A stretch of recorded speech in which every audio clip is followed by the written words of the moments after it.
Thank you very much, and good morning to everyone. It's great to see so many people here so early in the morning. I can't promise to be as entertaining as Thierry, but I hope that I will still be able to share something that will be of interest to you. So I will dive right into it, and I will actually reflect on one thing that Thierry asked, which was, are immersive technologies ready to use? At the European Commission, we think about that question, but we also ask ourselves another question, and that is, are education institutions ready to use immersive technologies, and do they have the conditions to do so? So if we look at the data on the European level, it can actually be a little bit defeating. Because just to give you one example, less than 20% of EU students are in schools that have an internet speed above 100 megabit per second. And even today at this conference, when we were preparing our presentations, we were told, don't rely too much on online videos because we're not sure if the internet fails, what happens. And in fact, this is the reality in many education institutions across Europe. So there is still a lot of work to do to get to a stage where we have all the basic preconditions in our education institutions where we can use all these amazing technologies that are becoming available to us in greater and greater numbers every day. And another interesting statistic is that less than 40% of the teachers and educators in Europe actually feel that they are well prepared to use digital technologies for teaching. And this is something that has been an issue for a long time, but it continues. If you ask teachers and educators, where do you have the most needs for professional development, it always comes to digital competences and integrating digital tools into their pedagogy. Speaking of skills, we often assume that young people are digital natives and that because they are growing up surrounded by digital technologies. I also grew up in an age where the VCR was the latest in technology, but we all know now that young people are growing up surrounded by smartphones, by tablets, by virtual reality, and it makes us assume that they automatically have digital skills. But in fact, in a thorough testing that was done in 2023 of 8th graders across the EU, we found that 43% of them actually lack even the very basic digital skills about being safe online, about recognizing quality information, about finding their way around. And if we think about higher education, these are then the students that are coming into higher education, and we are assuming that they are coming ready to use all of these technologies, but there is a certain gap there. And I also want to mention gender differences, because this is something that we look into a lot. And what we see in the 8th grade level is that girls outperform boys, yet when we get to more advanced stages, to STEM studies, to ICT specialists, there's only 1/5 of women in that population. So there is clearly a disconnect that we are also having here between the kind of natural capabilities and motivations, and then we lose somewhere many of the girls there. So what are we doing about this at the EU level and also at the member state level? I just want to mention a few of the many initiatives that we have. Most recently, in March this year, we adopted the Union of Skills Communication, which sets out how we want to work going forward in the next 5 years. It had 2 initiatives attached to it, the Action Plan on Basic Skills, which emphasized that digital skills are nowadays as important as what we call the traditional basic skills, which is math, science, and reading. And the STEM Education Strategic Plan, which really looks at how we can get more students into science, technology, engineering, and maths, and also how we can improve the gender balance there. But at the center of everything we do on digital education is the Digital Education Action Plan, which we adopted in 2020, and it has two main strategic priorities. So one is really in line with the title of my presentation, fostering the development of a high-performing digital education ecosystem. And by this we mean teacher skills, internet connections, equipment in education institutions, the infrastructure, so all those preconditions that are needed to then actually be able to use all these amazing technologies that are becoming available in the pedagogical sense and make sure that they are contributing to the learning outcomes. Because the way that we see digital education is that using technology is not an aim in itself, it is always in the service of improving the learning experience for the learners and improving the achievement of learning outcomes. And the second strategic priority, like I said before, it's always related to digital skills because we have to go beyond this idea that digital skills are something that we're just going to absorb from living in a digital world, and we need to actually integrate them into our education systems and make sure that we are teaching them in our education systems. We also have a very strong commitment from the EU member states. 2 years ago, they adopted 2 council recommendations, which are basically the strongest tool we have at the European level to show support and commitment to this field. Even though in education, the European Union doesn't have very strong powers, because this is within the jurisdiction of member states to decide, we have seen that there is a very strong desire to cooperate, because these are challenges that we are all facing, whether you are in Czechia or in Belgium or in Croatia or in Spain. Every education institution is having to deal with the introduction of generative AI and what it's going to mean for their teaching and learning, for their assessment, and so on. And there is really a desire to do something about that at the European level. Now, going a little bit more concretely, I want to tell you about some of the concrete tools and actions that we already have in place and that might be of interest. I will not go through all of them. You will receive the slides and the resources will be available, but I just want to mention a few. I've just mentioned AI. We produced a few years ago guidelines on the use of AI and data in teaching and learning for educators. It was back in 2022, so even before the explosion of generative AI onto the sort of general scene. But it continues to be one of the most sought after tools that we have created. And actually, just last month, we got a piece of information from our publications office that out of all the European Commission publications in any field, it is the most downloaded publication that month. So it really shows us that there is a huge interest from the education community on how to deal with this.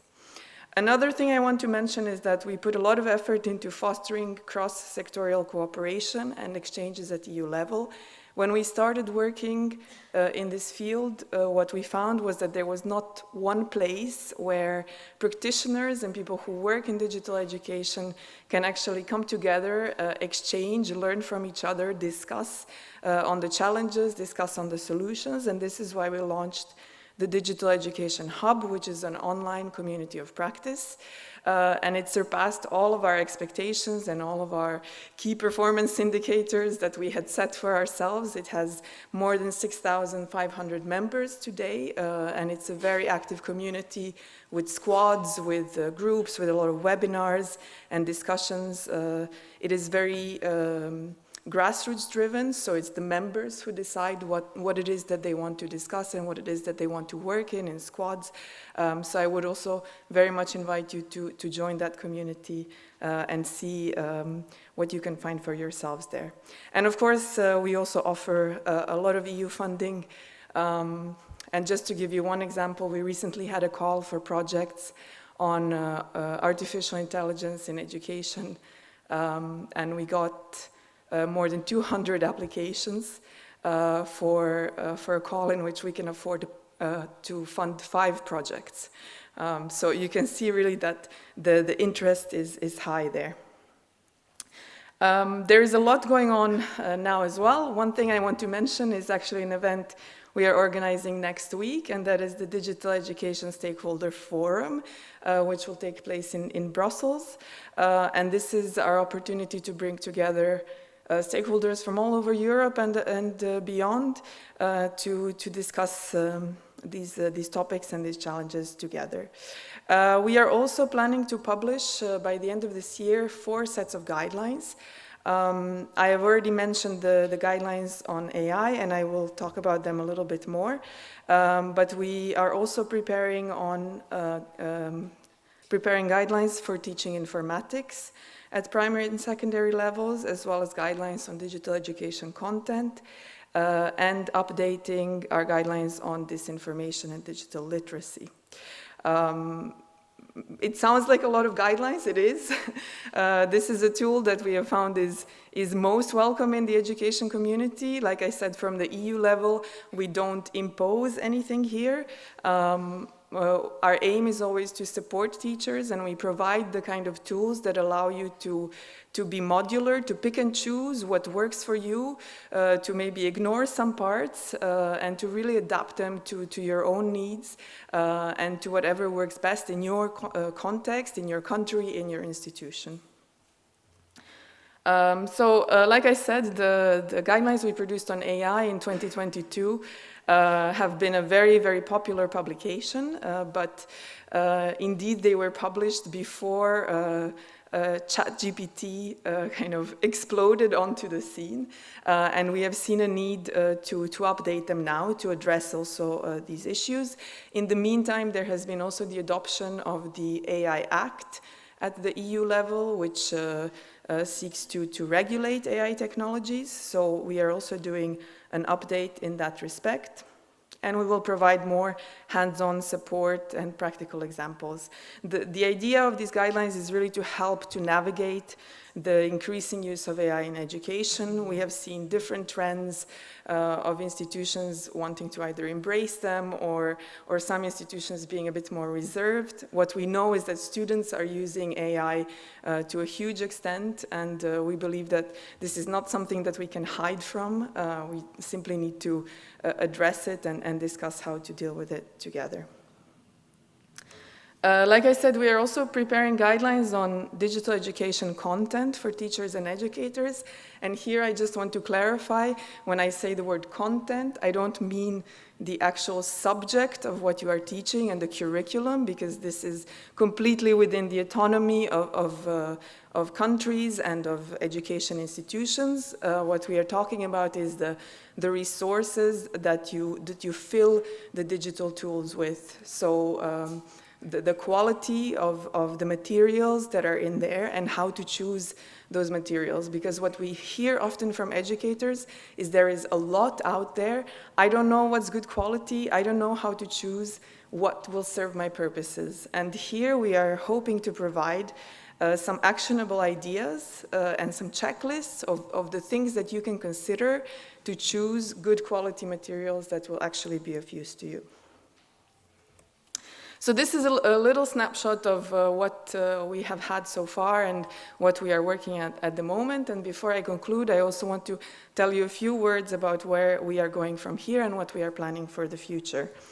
Like I said, in 2020, we adopted the Digital Education Action Plan, and we have been implementing it since then. The action plan is now undergoing a review, and we are preparing for the end of this year the adoption of a 2030 roadmap on the future of digital education and skills. And basically the idea of this is that we will chart a course from 2025 to 2030 and see what are the most important things that need to be done in that 5-year period. And if we have time after the presentation, I would also love to hear some feedback from you on what you think are the most important things we should be doing at the EU level. What we have learned so far is that having an EU-level policy on digital education helps raise the awareness of the strategic role of digital education and helps its mainstreaming in education as a whole. It also increases cooperation on specific topics. I already mentioned things like informatics, AI, disinformation, interoperability, which is a very important topic when it comes to cooperation between higher education institutions in Europe. And it helps align some national and EU policies. What we have also seen, looking more at the substance side, is that there are some challenges that are always persisting. And I already talked a lot about the attainment of digital skills, digital literacy and resilience to disinformation, access and inclusion, so coming back to who is actually having access to digital tools and digital education, and teachers' digital competences. So this is not news to us. This is something that has been a challenge already for many years. But there are also some topics which are sort of more emerging, such as AI. But also now in the current political context, there is more and more a call for sovereignty and autonomy of our education technologies, and more a call for EU-based EdTech solutions. And finally, a topic that I'm sure all of you have also thought about a lot is digital well-being and mental health, and what does it mean to integrate more and more digital technologies into our lives, into our working lives, into our education, and so on. So these are some of the topics that we think we will be focusing over the next 5 years. But as I said, we are still developing all of these ideas, and it would also be very interesting to hear your feedback. So in conclusion, the main thing we are working on, let's say in the next half a year, is the preparation of this 2030 roadmap. And the idea will be that it will support a robust EU digital education ecosystem with support for EU-based education technologies, and supported also by an initiative on AI in education and training to look at both AI literacy on one hand, but also the integration of AI into education and training. And with that, thank you very much.